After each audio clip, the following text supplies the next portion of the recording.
நேயர்கள் எல்லாருக்கும் வணக்கம். நீங்கள் ரொம்ப ஆவலோடு எதிர்பார்த்துக்கிட்டு இருந்த பங்குனி மாதத்துக்கு உண்டான ராசி பலன் அப்படிங்கிறத இந்த வீடியோவில் நம்ம பார்க்க போகிறோம்.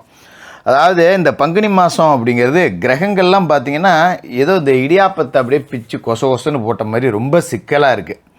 இந்த கிரக அமைப்பு அப்படிங்கிறது பார்த்திங்கன்னா கொஞ்சம் இயற்கை பேரிடர் வரக்கூடிய வாய்ப்பு, பெரிய அளவில் ஏதாவது தொற்று வியாதிகள் பரவக்கூடிய வாய்ப்பு, ஆட்சியாளர்களுக்கு பெரிய சாபக்கேடு உண்டாகக்கூடிய வாய்ப்பு, இது எல்லாத்தையும் கொடுக்கக்கூடிய ஒரு மோசமான கிரக அமைப்பு அப்படிங்கிறது இருக்குது. ஏன்னா கிரகங்களோட ராஜா சூரியன் மீனராசியில் ராகுவோட விஷப்பாம்பு ராகுவோட சேர்ந்து உட்காந்துருக்காரு. அதுமாரி மாதம் தொடங்கி 1வது நாளே செவ்வாய் கும்பராசியில் போய் அவருக்கு படுபயங்கரமான பகை கிரகமான சனி பகவானோட சேர்ந்து உட்கார்றாரு.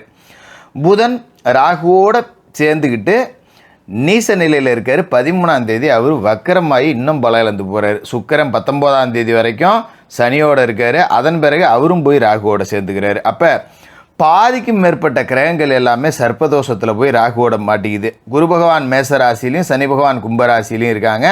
ராகு மீனத்துலேயும் கேது கன்னிலையும் இருக்காங்க. இப்போ பார்த்திங்கன்னா இந்த மாதத்தில் கிரகங்களோட ராஜா சூரியன், புதன், சுக்கிரன் 3 கிரகங்கள், அதாவது இந்த கூட்டு கிரகங்கள்னு சொல்லக்கூடிய எல்லா கிரகங்களும் போய் ராகுவோட பிடியில் மாட்டிக்குது. அதுமாரி செவ்வாயும் சனியும் ஒருத்தருக்கு ஒருத்தர் பகை 2 பேரும் சேர்ந்துருக்காங்க.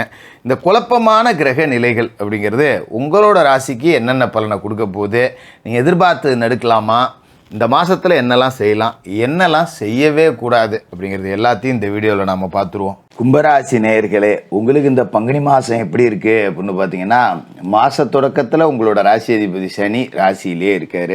இப்போ ஜென்ம சனி அப்படிங்கிறதுல உங்களுக்கு எந்த விதமான மாற்றமும் இல்லை. அதோட பகை கிரகமான செவ்வாயும் 4வது வீட்டுக்கும் 9வது வீட்டுக்கும் அதிபதியான ராசி அதிபதிக்கு நட்பு செய்யக்கூடிய கிரகமாக இருக்கக்கூடிய சுக்கிரனும் உங்களோட ராசியிலே இருக்காங்க.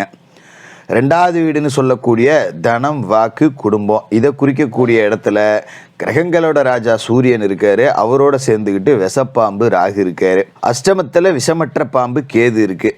இப்போ இந்த கிரகங்கள் நல்லா இருக்கா அப்படின்னு பார்த்தா நல்லா இல்லை அப்படின்னு தான் சொல்லணும். இந்த மாதம் முழுக்கவே கிரகங்கள் அப்படிங்கிறது சரியில்லை. கொஞ்சம் ஏற்ற இறக்கம் அப்படிங்கிறது மாறி மாறி மாறி மாறி வந்துக்கிட்டே தான் இருக்கும்.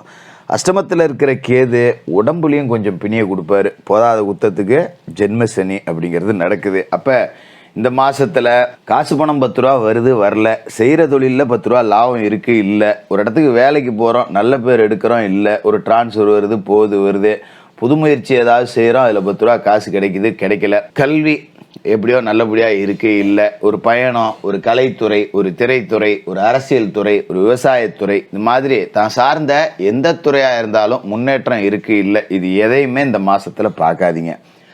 எது நடந்தாலும் சரி புது முயற்சி அப்படிங்கிறது வேண்டாம். நடக்கிறது பாட்டுக்காக நடந்துக்கிட்டு இருக்கட்டும். அதை அப்படியே செய்ய வேண்டியதை நம்ம செஞ்சுக்கிட்டு இருப்போம். உடம்பை மட்டும் கொஞ்சம் கவனமாக பார்த்துக்கணும்.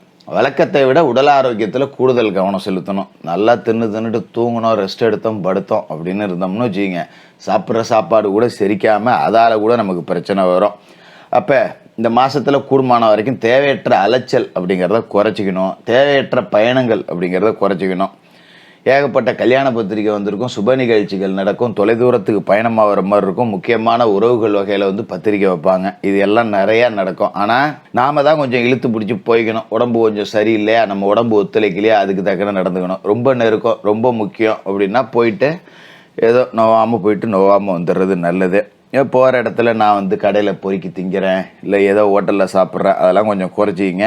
அப்படியே சாப்பிட்டாலும் கொஞ்சம் சைவ உணவுகள் அப்படிங்கிறத சாப்பிட்டுக்கிட்டு சாத்விக உணவு முறைக்கு மாறிக்கிட்டிங்கன்னா உடல் ஆரோக்கியத்தில் இருக்கிற பிரச்சனை நீங்கிடும். அதுமாரி ஒரு சர்க்கரை வியாதி இருக்கிறவங்க, ஒரு ரத்த அழுத்த மாற்றம் இருக்கிறவங்க, இவங்கெல்லாம் ஒரு வெளியூருக்கு போகிறேன், வெளி இடத்துல தங்க போகிறேன் அப்படின்னா அதுக்குண்டான மருந்து மாத்திரையை மறந்துடாத எடுத்துகிட்டு போயிடுறது அப்படிங்கிறது நல்லது. அதோட எதனால் இதை சொல்கிறேன்னா, ஏற்கனவே ஜென்ம சனி இப்போ மாதம் தொடங்கி 1வது நாளே சனியோட செவ்வாய் வந்து உட்கார்றாரு. 2 பேர்த்துக்குமே ஒருத்தருக்கு ஆகாது, வாக்கியா தகராறு. இந்த முரண்பாடான கிரக சேர்க்கை அப்படின்னு பார்த்தீங்கன்னா உங்களுக்கு மனக்குழப்பத்தை நிறையா கொடுக்கும். லேசாக ஒரு கைகால் வலி வந்தால் கூட நமக்கு ஏதோ பெரிய பிரச்சனை ஆகிடுச்சோ அப்படிங்கிற மாதிரி இருக்கும். சில பேருக்கு எலும்பு நரம்பு சம்மந்தப்பட்ட பாதிப்பு அப்படிங்கிறது வரும். கொஞ்சம் கூட பிறந்தவங்க உடன்பிறப்புகள் வகையில் பகை வரக்கூடிய வாய்ப்பு இருக்குது. அதனால் கூடுமான வரைக்கும் உடன்பிறப்புகள், பங்காளி, தந்தை வழி சொந்தங்கள்கிட்ட குடுக்கல் வாங்கல் அப்படிங்கிறத வச்சுக்க வேணாம். வாங்கியிருந்தால் தூக்கி எறிஞ்சிருங்க. கொடுத்துருந்தா மொல்ல பேசி நோகாமல் வாங்கிக்கிங்க, இல்லாட்டி அடுத்த மாதம் வாங்கிக்கோன்னு சொல்லிட்டு விட்டுட்டு போயிடுங்க. அதுமாதிரி வேலை செய்கிற இடத்துலையும் பார்த்தீங்கன்னா அதிகாரிகளோட சலுகை அப்படிங்கிறது கிடைக்காது. நாம் உளுந்து மாடு மாதிரி வேலை செஞ்சாலும் வேலை செய்யாதவங்களாம் நல்ல பேர் வாங்கிட்டு போடுவோம், செஞ்சுவிட்டு நாம் கெட்ட பேர் வாங்கிட்டு சுற்றுற மாதிரி தான் இருக்கும். அதுமாரி தேவையில்லாத செலவு அப்படிங்கிறது வரும். வீட்டில் இருக்கிற பார்த்தீங்கன்னா திடீர்னு grinder repair, mixie repair, washing machine repair, fridge ரிப்பேரும்பாங்க. வீட்டில் ஒவ்வொரு பொருளாக ரிப்பேர் ஆகிட்டுருக்கு. என்னடா ஒரு பல்ப்பு முதற்கொண்டு பீஸு போயிடுது, நான் எத்தனை வாட்டிடா செலவு பண்ணுறது அப்படிங்கிற மாதிரி ஒரு சலிப்புங்கிறது இருக்கும். மின் சாதனங்களை கையாளும் போது கவனமாக இருக்கணும். அது ரிப்பேர் ஆகி போய் நமக்கு செலவு வச்சிரும். அதோட மீனத்தில் நீசமடைஞ்சு புதன் இருக்கார். ஏற்கனவே நீசத்தில் வலிமை போயிடுச்சு அவருக்கு. இப்போ 13 பங்குனி மாதம் 13ஆம் தேதி அன்னைக்கே வக்கிரகதியும் அடைகிறாரு. அப்போ இதோட விளைவு என்ன செய்யணும்னா பிள்ளைகளால் கொஞ்சம் பிரச்சனை கொடுக்கும். அப்போ ஒரு கல்லூரி படிக்கிற பிள்ளை இருக்குது அப்படின்னா எங்கன்னா வம்பு வழக்கு பண்ணிக்கிட்டு வந்துடக்கூடாது, கொஞ்சம் கவனமாக பார்த்து வளர்த்துக்கணும். அதுமாரி பெண் பிள்ளைகள் இருந்தது அப்படின்னா ஏதோ கொஞ்சம் கண்காணிச்சிங்க. அதுமாரி கொஞ்சம் பிள்ளைய உள்ள சண்டை விடு, அடுத்த வீட்டில் சண்டை வந்துடும். அதனால் குடும்பமான வரைக்கும் பிள்ளைகளை கொஞ்சம் கட்டுப்பாட்டில் வச்சுக்கிறது நல்லது. அதே நேரத்தில் பிள்ளைகளுக்கு திருமணம் செய்யணும் அப்படின்னு வரன்னு தேடினீங்கன்னா தேடிக்கிட்டே இருக்க வேண்டியதான். 10 ரூபா காசு செலவாகும். பொண்ணு பார்த்து ஜாதகம் பார்த்து பாதி காசு செலவாயிடுமே ஒழிய நல்ல ஜாதகம் அப்படிங்கிறது அமையாது. அஷ்டமாதிபதியாகவும் புதன் இருக்கிறதால ஒரு வகையில் ஒரு வக்கரம் அடைகிறது நல்லது. ஏன்னா கெட்டவன் கெட்டிடில் கெட்டிடும் ராஜயோகம்னு சொல்லுவோம் இல்லையா. இப்போ கெட்டவரான அவர் கெட்டு போயிட்டார், அஷ்டமஸ்தானத்துக்கு அதிபதியான புதன் கெட்டு போயிட்டார். அப்படிங்கிறப்ப புது நண்பர்களோட அறிமுகம் கிடைக்கும். ஏற்கனவே இருக்கிறவனால 10 காசு புண்ணியம் இல்லை, இதில் புதுசாக ஒருத்தன் என்ன செய்ய போகிறான் ஜோசியரை அப்படின்னு நீங்கள் நினைக்கலாம். திடீர்னு ஒரு புது நட்பு கிடைக்கும். அது மூலியமாக ஒரு தொழில் வாய்ப்பு, ஒரு வேலை வாய்ப்பு ஏதாவது கிடைக்கும். வேலை இல்லாமல் சுற்றிக்கிட்டு இருப்போம், ஒரு புது நண்பன் ஒருத்தன் கிடைப்பான். இங்கே வா, என் கம்பெனியில் ஒரு வேலை இருக்குது, வந்து சேர்ந்துக்கம்பான். இந்த மாதிரி சின்ன சின்ன சாதகங்கள் அப்படிங்கிறது இந்த மாதத்தில் இருக்குது. அதோட பங்குனி 19 சுக்கிர பகவான் தன்னோட உச்ச வீடாக இருக்கக்கூடிய மீனராசிக்கு போகிறாரு. உங்களோட ராசிக்கு தனவாக்கு குடும்பஸ்தானத்துக்கு போகிறாரு. அங்கே போய் உச்சமடைகிறாரு. புதனோட சேர்ந்து புத சுக்கிர யோகத்தையும் கொடுக்குறாரு. ராசிக்கு 4க்கும் 9க்கும் அதிபதியாக இருக்கக்கூடிய சுக்கிரன் உச்சமடைகிறதுங்கிறது நல்லது. பொருளாதார நிலை நல்லா இருக்கும். புனித பயணங்கள் அதிகமாகும். தொழில் ரீதியாக புது ஒப்பந்தங்கள் கிடைக்கும். அதாவது 19ஆம் தேதிக்கு மேலே வாழ்க்கை அப்படியே கொஞ்சம் மாறுது. என்னடா இது 19ஆம் தேதி வரைக்கும் ஊற வச்சு அடிக்குதே அப்படின்னு நீங்கள் நினச்சிக்கிட்டு இருக்க நேரத்தில் இந்த சுக்கிரபலம் நல்லா அமைஞ்ச பிறகு உங்களுக்கு நிறைய நன்மைகள் அப்படிங்கிறது இந்த மாதத்தில் நடக்கும். பயப்பட வேண்டியதில்லை. இது மாதிரி தொழில் ரீதியாக புது ஒப்பந்தங்கள் கிடைக்கும். ஆடை ஆபரணங்கள்லாம் அமையும். சில பேருக்கு அசையா சொத்து வாங்குறதுல ஆர்வம் கிடைக்கும். பரவாயில்லடா, இந்த ரணகாலத்துலேயும் ஒரு கிளுகிழுப்பு இருக்கா, நமக்கு இவ்வளோ பிரச்சனை ஆனாலும் ஒரு பிளாட் வாங்கணும்னு நமக்கு எண்ணம் வருது, எங்கேருந்து காசு வருது, காசே இல்லை, நமக்கு எதுக்கடா இடத்து மேலெல்லாம் ஆசை அப்படிங்கிற மாதிரி யோசனை இருந்தாலும் ஏதோ ஒரு வாய்ப்பு கிடைக்கும். முயற்சி செஞ்சீங்க அப்படின்னா ஏதோ ஒரு நகை நட்டை வச்சு ஒரு சீட்டு பணத்தை எடுத்து எல்லாம் ஒன்றோட ஒன்று முடிஞ்சு ஒரு பிளாட்டை நமக்கு சொந்தமாக வாங்கி போட்டுடலாம். நமக்குன்னு ஒரு சொத்து இருக்குது அப்படின்னு சொல்லக்கூடிய அளவுக்கு ஒரு சொத்து சேர்க்கை கிடைக்கக்கூடிய வாய்ப்பு இருக்குது. முயற்சியை கொஞ்சம் அதிகமாக எடுக்கணும். அதோட பொது வாழ்க்கையில் இருக்கிறவங்களுக்கு எடுத்த காரியங்களில் வெற்றி கிடைக்கும். அது மாதிரி தொழில் செய்கிறவங்களுக்கு மாதத்தோட பகுதி 19 தேதிக்கு பார்த்தீங்கன்னா மதன்னு இருக்கும்.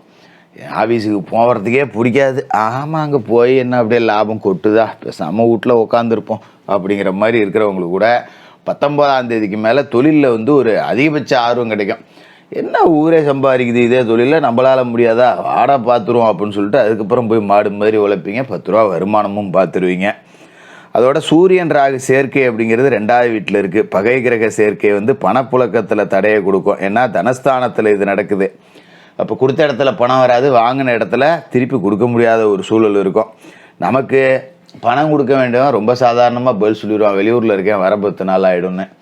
நம்ம கொடுக்க வேண்டியவன் நீ நம்ம வெளியூரில் இருக்கனாலும் நீ எந்த ஊரில் இருக்க சொல்லு, நான் இங்கேயே வரம்பான். இந்த மாதிரி தான் இருக்கும். அதனால் கூடுமான வரைக்கும் யாருக்கும் இந்த மாதத்தில் வாக்கு கொடுக்காதீங்க. வாக்குஸ்தானத்தில் பகை கிரக சேர்க்க இல்லைன்னா இல்லை, முடியாதுன்னா முடியாதுன்னு சொல்லி விடுங்க. சும்மா வாய் ஜம்பத்துக்காக நான் பார்த்துக்கிறேன் தீர்த்துக்கிறேன்னு சொல்லிட்டு செய்ய முடியாமல் போய் கெட்ட பேர் வாங்கிட்டு இருக்க வேண்டியதில்லை.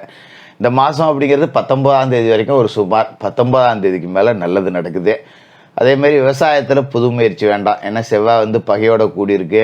பூமிகாரகன் செவ்வாய் பகை கிரகத்தோட ராசிக்குள்ளேயே இருக்கார். அப்படிங்கிறதால நிலப்பிரச்சனைகள் வரக்கூடிய வாய்ப்பு இருக்குங்கிறதால இடம் கொடுக்கல் வாங்கல் இதெல்லாம் வச்சுக்காமல் இருக்கிறது நல்லது.